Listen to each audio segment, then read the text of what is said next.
Hello, this is your boy Miguel from the Mobile Mechanic 757, just to give you a little trivial story of stuff that we go through in the field. And this is not just working on cars, this is just people who work out in the field dealing with general customers.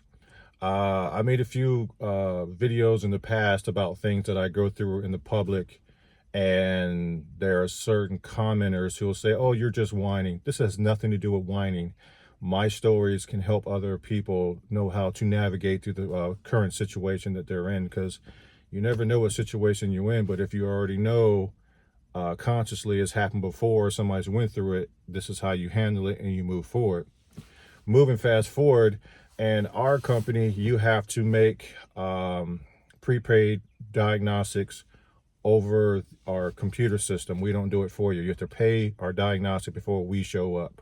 And that eliminates us not getting paid or some kind of unnecessary drama. We try to nip it in the bud before it even happens. At the end of the day, the customer wanted an AC diagnostic.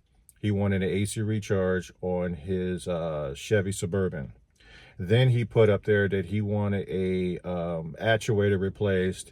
He also put up there that he wanted his wiring of his brakes fixed because he took the bed of the truck off and literally changed his fuel pump.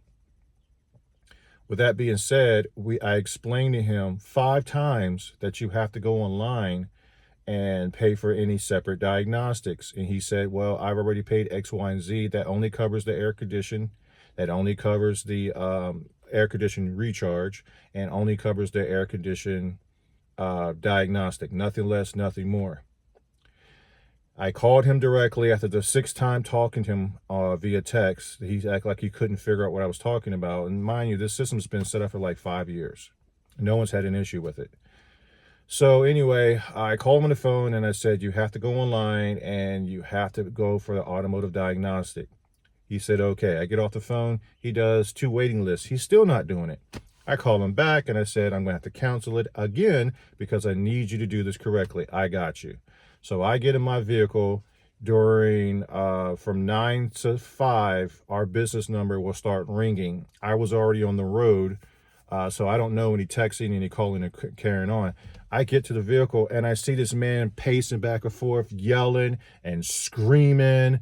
I don't know what he was saying, but I just pointed to his car. He said, yeah, fuck yeah. So I get out of the vehicle and he said, you gonna do the job or you just gonna cancel it? And I don't even know what the man's even talking about, literally. And I said, I'm here, but you got to pay for the diagnostic. You haven't paid for it yet. Fuck, fuck, fuck. That's exactly what he was saying. And mind you, he had people in the car, but I didn't know who they were. So I said, do you have your debit card? Fuck yeah. Man, fuck. I got $100 You know, that's how he was acting. I'm not going to say everything he was saying. So I went around the vehicle while he was cussing, and I asked him directly, may I have your debit card? I can't fucking find it. I can't fucking find it.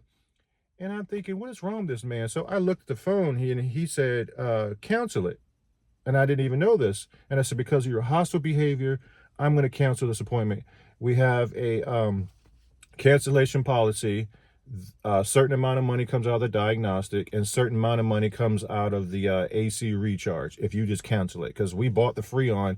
We're not going to be able to just take it back just like that. I showed up.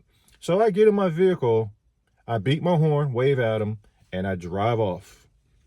I'm on Ward Boulevard, and this man, here comes him in the vehicle, flying towards me, because mind you, I'm ahead of him. He gets right beside me like this and trying to veer his vehicle like this and pointing his finger, doing like that. So I find that the first place I can pull over, I pulled over, and he veers off in front of me. I don't know what this man's going to do. I get out the vehicle and ask him, what the fuck is he doing? What the fuck is his problem? I mean, the professionalism is out the door now. It's my life. What the fuck is wrong with you? He looks at his truck, pops open his trunk of his SUV.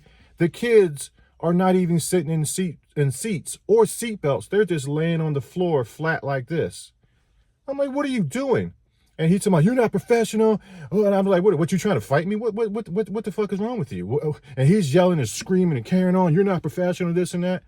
I've been professional, but when you're threatening me and you're trying to run me over, you tried to scam me. You knew you didn't have the money, and you were pretending like you had the money on the card. And now you're using your kid as a shield because you're acting all hostile, and they're not even sitting in chairs. I'm a parent. You're scum. You're a scamming scum. And that's exactly what I said to him, and got back in my vehicle and I left. And I did the cancellation policy for this customer. He will get back certain amount of money within 5 to 7 business days, and he's been blocked. So if you're in a hostile situation like that, you do what you need to do to protect yourself, because if somebody's trying to run you off the road and they're all hostile, you have to be prepared to defend yourself. This is just an example of what is not being said, what people go through in the field. It is not a very safe place, and it's not for the faint of heart. If you like this video, please like, subscribe, and share. Thank you.